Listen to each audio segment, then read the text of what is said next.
We can be motivated by, do we understand it cognitively? Does this make sense? Can I see what I'm working toward? But if it lights a fire in someone as well, and I think this is one of the ways that I often explain the problem with traditional KPIs in an organization, without that extra thing, which isn't about like the hands, like the output you're creating, or the head element, which is the logical element of it, unless it's something that speaks to the heart as well, then I think there's always an upper limit to how motivated people can be. And I wonder if with that extra linkage, with that extra motivation, do you find that people are able to make better micro decisions and adjust course because they know what we're trying to achieve? Welcome to the Product Agility Podcast, the missing link between agile and product. The purpose of this podcast is to share practical tips, strategies, and stories from world-class thought leaders and practitioners. Why, I hear you ask? Well, I want to increase your knowledge and your motivation to experiment so that together we can create ever more successful products. My name is Ben Maynard and I'm your host. What has driven me for the last decade to bridge the gap between agility and product is a deep-rooted belief that people and products evolving together can achieve mutual excellence. And we welcome Raymon back for episode 2 of 2, where we're going to explore just what is a product designer. Now, Raymon has a vast array of experience, from Medium to Salesforce to now being product design manager at Marqeta. So when he referred an article to me explaining the role of product designer, I was intrigued. This is a really fascinating episode. It really focuses on the difference between UX and product design and how maybe product design is the natural evolution to UX. And we all know that good user experience is the key to product success and true product agility. So sit tight and enjoy the episode. Hello. We are here with Raymon for episode 2 of 2, where in the first episode, we explored various topics around upfront work in a product company and how much is enough. We touched upon confidence in ideas and how do we build confidence in our ideas so we can decide to continue to fund them and create something of value. We know a lot about the work that Raymon does in Marqeta, and it was a fascinating and enlightening talk for me. I learned a whole heap, and I hope you did too. So if you are interested in learning more about that, then please do check out episode number 1. Now, in episode 2, we're going a bit more focused. At least that's the plan. And we're going to be looking at having a conversation around a particular article, Raymon, which you sent to me last night, around how UX and UX designers are being rebranded as product designers. Is that a fair tease as to what the article was about, Raymond? Yeah, I would say so. Kind of like the evolution of the discipline, right, and the practice as a whole. Yeah. And then we can talk about it in this part 2 Electric Boogaloo. So let's go. So I remember when I first came across UX as a thing 15 years ago, I think, when I was working at Royal Bank of Scotland, and we were developing a dashboard for traders, and there was another organisation. We'd heard really positive things about this really attractive, easy to use dashboard. And so a friend of mine called Gavin Finlayson, who is now actually quite senior, I think, at NatWest Bank, leading up the human-centered design function, was like, we need to embrace UX, and got some great people involved. And it was really fascinating. But it seemed to me that UX, at least in those early days, was something which wasn't really appreciated and was always dumbed down to being just drawing some pictures, or maybe even to a certain extent colouring in. And the world's moved on a lot. And what this article was suggesting, that it's, and I think the way you pitched it was perfect, right? This evolution from the standard UX designer into kind of product design. Is this a journey, Raymond, which you would say you have been on yourself? A little bit, yeah, because I mean, I've been doing product design / UX and all that for a couple of years now. And when I was a little bit more junior, I think there was a bit of a mix, right? Some companies would call it interaction design, UX design, and all that. And even if we go back even further, right, it used to be called human factors or human-computer interaction, right? Yeah. So I think, exactly. So I think, yeah, HC, I remember that. Yeah, exactly. Yeah. Bloody hell, yeah. But yeah, I think the discipline always evolves, right, with time, with new technologies. And I think what the latest evolution represents is the role of design in the success of the organization or the business or the company, right? Because with the label product design, the implication is that, yes, you're designing, you're building things, but you're not building it in isolation, right? You're not just focused on the interaction design. You're not just focused on the users, but you're also considering the company or the organization's needs. What that means for the design of your product and how to balance the business needs, the user needs, and the technology as well. So I think in my mind, that's how it goes. It does seem to be an interesting evolution. And just the label, I think when people think of UX, I don't know, is it fair to say people? Or when I think of UX, historically, it's quite a narrow skill and you're doing the user experience, and there are other people who will do other elements of it. But then you can't do that in isolation, can you? I think good UX people have probably always done a lot of the additional things that you mentioned. I think maybe now that it's becoming a much more widely accepted evolution, and hopefully is then going to help to elevate those people who were brilliant at UX into something which is more holistic. Then this definitely the article does touch on that in order to make that a reality, there's a level of collaboration and interaction which has to happen with people who are outside of that traditional narrowly focused UX world. You're going to need to involve other stakeholders in that conversation as a product designer. Absolutely, right. I think the traditional kind of three-legged stool, right? Product engineering and design. I think more and more design has to work closely with product and with engineering to build that ultimate solution. But yeah, I think that in many ways it's a positive, right? Because I think if you only focus on the craft or the interaction design or those pieces, in some ways you're putting blinders on, right? You're focused on certain things and this part of the product and this elements, these aspects, but what's the broader implications? Like what it is that you're trying to build, what are the company needs, what is the goal, what is even like the system that you're working inside. For example, like if you're working and I'm making this up, but building solutions for civic tech or government tech, there's a whole lot of other system and bureaucracy and all that you have to take into account, right? You're not just building it in isolation. And same thing in payments, fintech, which is where I'm at right now. You're not building things in isolation, right? You have to deal with card networks, banks, financial institutions. So there's this whole ecosystem that you have to be cognizant of and know about in order to build solutions that make sense, that will be successful.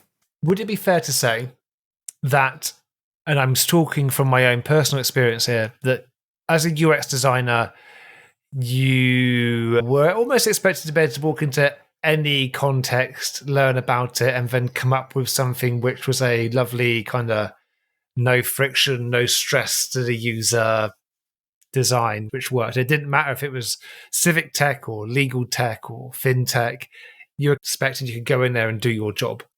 But with product kind of taking this shift over to this other role, are you then saying that actually, let's say you're working in fintech, that actually then you end up building up so much knowledge and skills within that kind of product designer role in a fintech environment that you'd find it, you maybe wouldn't be able to easily get a job in a different industry?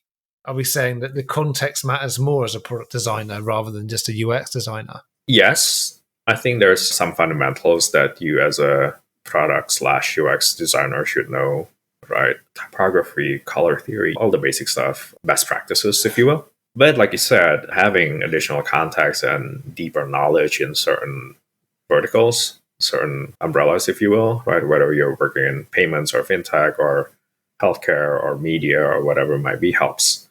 Doesn't mean that you can't then move to a different industry, if you will. But it does take a little bit of time to build up that knowledge, right? I came to Marqeta, payments, fintech. I had no experience or like no knowledge or background in fintech. Yeah. But I came in and learned a little bit about it. And also, there's still a little bit of connection because I used to work at Salesforce, which is a big enterprise company and building solutions for businesses, for enterprises, right? And a lot of the things that I learned there in that experience transferred over to my current role. So I think yes, but I would also say that it's not completely the case. I think it helps. And I think there's a lot of learning that you can do as you're maybe moving industry or whatever. But a lot of the basics and a lot of the foundations you definitely need to have. One of the things that then that article, and I'll put the link to the article in the show notes, also mentioned was that UX roles don't seem to be as prolific, or they dwindle when economic times are hard. And what they're proposing is that then there is and I'm trying to look at it now, that it says UX doesn't do well in weak economies, especially with tech layoffs. Do you think that's true? Have you experienced that firsthand, that UX doesn't do well when the economy is weaker? I have two minds about it. One, I will say that the evolution to product design from UX has happened before our current macroeconomic situation, condition, whatever you want to call it. But I also don't disagree with the fact that in leaner economic times, then you're probably going to be asked to do more, and you have to maybe be able to wear different hats at different times, right? And expand your skill sets. Just because the companies or the organizations that you work with just don't have as much money to facilitate or enable those more particular or like specified roles, right? Maybe you're in the past, maybe you have like one UX designer and then one visual designer and then one researcher and then one design technologist or whatever it might be. I'm making this up, but maybe now you're down to two. And then maybe you're expected to do a little bit more research, a little bit of this, a little bit of that. So I don't completely disagree with the idea, but I do think that it's happened even before the current economic condition. So maybe it helps accelerate it a little bit more, but yeah. I can't see how, that's the wrong way of phrasing it. I can see how people can be really successful in a UX environment and not understand the business goals and objectives. But I also just think that anybody working in any kind of product or tech firm who is connected to the purpose and understands the bigger goal can't help but make better decisions about their job, whatever their job may be. And there's that awfully contrived and overused quote about the janitor. Was it in NASA in the Apollo 11 missions? And when someone asked him what he was doing, he didn't say, I'm sweeping the floor. He said, I'm helping to put a man on the moon, which is overused, but that's a nice way of articulating, I think, with the point I'm trying to make here is that connection goes a long way. Yeah, I think that's also what I'm finding more and more as a manager, right? You have to be able to make that connection between company goals, vision, and all that, and the work that you're doing and the work that your team is doing. Because then if you have that, then, the folks on your team will feel like the work that they do matter, that it has an impact, right? I'm doing this work, I'm building this feature, this product. Oh, and it results in X amount of revenue or like decrease of operational costs or whatever it might be. So, or new contract signed and this and that. So I think establishing that connection, that through line between the high level goals, the company goals and all that with the individual work is really important. Why? I've got my own idea, but I'm wondering why, how are you finding that important then? Like, what difference is it making for people?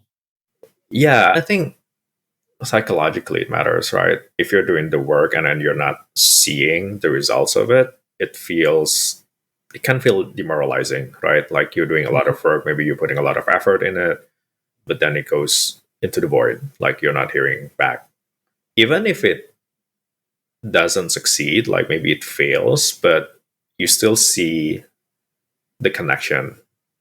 You might see that, hey, did not work because of X, Y, and Z. So we can take that learning and then we can apply it for the next thing or this thing that I'm working on right now.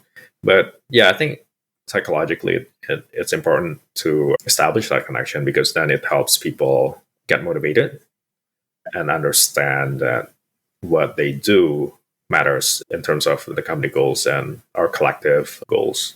I agree totally with what you say, and I wonder if there's an emotional element to it as well, because absolutely, we can be motivated by the psychological aspect. Like, do we understand it? Cognitive, does this make sense? Can I see what I'm working towards? But if it lights a fire in someone as well, and I think this is one of the ways that I often explain the problem with traditional like KPIs in an organization, or the very little I know about V2 MOM, which we mentioned in the previous thing that talks about values. I think that without that extra thing, which isn't about like the hands, like the output you're creating, or the head element, which is the logical element of it, unless it's something that speaks to the heart as well, then I think there's always an upper limit to how motivated people can be.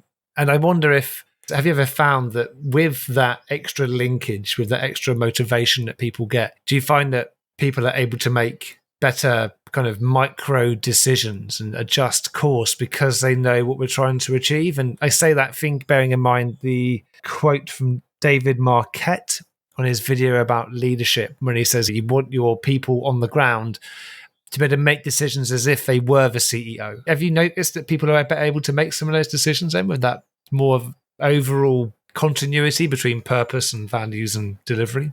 Yeah, absolutely. I think 2+1 to what you were saying, we're working with people, right? And people have their own biases, their own thoughts, their own feelings. And I think the emotional aspect is definitely important as well. And you're right. I think establishing that connection and having them feel a little bit more motivated will encourage them to develop that ownership. And that's what I definitely try to do with my team. For the most part, I'm not really involved in like the minutia of the day-to-day decision, right? Maybe if it's somebody who's like an intern or like more junior, I'm a little bit more hands-on. But as they grow and mature in their career, then I slowly back away and let them take ownership of those decisions more and more. And my role is to support, to unblock, to give feedback and this and that. But I do agree, because ultimately, once somebody has that feeling of ownership and responsibility and accountability, then they would care a lot more about the product area, the things that they're working on, and they would make careful decisions. They would be more cognizant of the impacts that would have. And ultimately, hopefully, it'll lead to better decisions and more careful decision making. And of course, it's not something that I'm completely hands off about, but a lot of those, like you said, micro decisions have to happen on the individual level, on the IC level. Is it then a fair hypothesis that product designers over UX designers are given a greater opportunity to connect to the values and purpose of an organization because of the increased breadth of focus that the product design role entails? I could see that. Yeah. I would also say that I think given the nature of product design as a discipline, designers tend to have a broader view anyway of the product and the company, right? Versus like an engineering scrum team who might be focused on like one particular feature, and that's really their main focus. I think generally speaking, design team and designers tend to have like a broader view. And there's also a bit more flexibility in a way, I guess, in the way that we work. We might jump from one product area to lend a hand with like a small effort that another designer is working on. So there's that kind of like give and take back and forth. And this also varies company to company, team to team. But at least in my experience so far, I have found that to be the case. And yeah, I don't disagree that I think designers could, given our role and the nature of what we do, could have a better connection and focus to the overall goals just because of our visibility in terms of what the different parts of the business or the company is doing. So if there was anybody listening who likes the sound of this product design role, but they are in a UX role at the moment or looking for opportunities to grow, what could you recommend their learning journey be from the stereotypical kind of UX designer into something which is more of a product design capability? Talk to your product people. I think that's a great first step. Kind of getting a better understanding of the features, the products, the ecosystem that you're working in, what you guys are trying to build, and start to build that muscle a little bit. Get involved in early discussions about the product and ideas. And I call it like the step zero process, right? What's the problem area? What is it that we're trying to solve? And then what is it trying to do in the context of the company or the organization? And how does it fit the product portfolio or whatever it might be?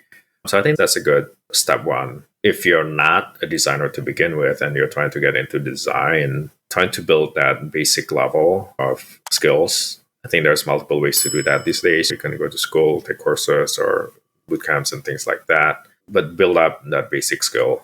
I think it's table stakes these days, having that basic level of / general design capabilities, and then try to build use cases or projects. A lot of the projects that people do, especially like when you're a student or something like that, tend to be hypothetical and all that, right? totally understandable. But if there's opportunities for you to build something that's a little bit more real, maybe working with a small company, small business, or something like that, where there's like a more set of expectations and problems, that'd be great, because I think that will make you stand out. Because it's easy to work in a hypothetical setting, right? Not encountering a lot of the problems that you encounter every day when you're trying to build products, whether it's technological constraints, time, pricing, maybe the market itself, who you're trying to cater to, a lot of the day-to-day problem-solving situations that you have to deal with when you're building a real thing versus something hypothetical. Have you got any suggestions for good entry-level courses into some of those kind of UX and design principles that you mentioned? Because I think that I've never worked in a team with a team who was creating something that was like a SaaS product where actually that team didn't benefit from having some of those skills. Now, a lot of the people learnt them through osmosis, through being around really good people and just being like, wow, okay, that makes perfect sense. Okay, like I understand that principle now. But I wonder if people are listening and they want to know where they can get some of those skills. Is there any particular course, platform that you'd recommend? I can send you some links as well after the podcast. But some of the resources and books that came to mind is A Book Apart. Let me double check the link. But they have a ton of books and resources around designing and coding and writing. And there's a lot of really specific topics as well. I'm just looking at the .com website right now. There's a book of UX writing, for example, or user research, or so just like really particular aspects of design as a practice that I think sometimes get a bit overlooked in your UX 101 courses or like boot camps and things like that. So I think these would be a good maybe supplement to your basic UX course. And what was the name of that website? A Book Apart. A Book Apart. Yeah, so it's just one word. Okay, great. I will put that into the show notes. Yeah, and I'll also send you a couple of other links after the podcast. Brilliant. I'm looking at that now. It looks really interesting. Brilliant. Oh, look at that. Well, Raymond, thank you very much for this conversation. I have enjoyed it once again. And I really hope that at some point we get to cross paths again in person. I will Absolutely. I will turn to you for some conference recommendations, and I will make sure that we end up at the same one at some point. Absolutely. And definitely seeing more and more conferences opening up these days. Knock on wood, people are getting together again. So, yeah. Yeah, it's so nice to be back doing things in person. Well, Raymond, thank you for this conversation. We've been exploring designer to product designer and also some of the opportunities that then perhaps arise from being a product designer and having a more holistic and maybe tighter connection to an organizational purpose and what that enables in individuals. But Raymond, from your perspective as a manager of professionals in this arena, kind of what that connection to purpose allows them to do and how it allows you to grow your people. So thank you very much for sharing all of that information with us. If people did want to reach out to you and contact you to say hi, what is the best way for them to do that? Probably LinkedIn or Twitter. My username on both is the same. It's RaymonSt. It's just my first name and the initials of my last name. Although at this point, we don't know if Twitter is still going to exist by the time the episode is out. Yeah. So there's that. It's a bit touch and go. Well, I'll put them in the show notes anyway. And fingers crossed, Twitter still exists. Raymond, thank you very much. I loved having you on the show. And hopefully, when the time comes, we'll get you back for another conversation or something. Thank you again, Raymond. Thank you, everyone, for listening. And you'll hear from us again soon. Thank you all. And so ends our time with Raymond. He joined us for 2 episodes where we learnt so much about what it is to be a product designer, how it differs from UX. Now, Raymond, Berkeley educated, award-winning human being, was a joy to have on. And how are we going to follow that up? Well, ask yourself a question. Have you ever found yourself in a predicament where people are citing cultural differences as a reason why things aren't working? Have you ever found that different geographic regions just approach things differently? For a long time, I dismissed a lot of this, thinking that we're just humans and we can get along if we find something in common. Until I met David Spinks, our guest for the next couple of weeks. David and his partner spent time traveling the world, visiting product and agile teams globally to understand what are the differences, what are the nuances. This culminated in a book, and that book, as well as his work he's done on product team collaboration, form the backbone of the next 2 episodes. So if you have struggled with making things work across different cultural barriers, if you've wondered about product team collaboration, then these next 2 episodes are specifically for you and anybody you want to recommend them to. As always, thank you for listening. let's draw this one to a close. I am Ben Maynard, and this is the Product Agility Podcast.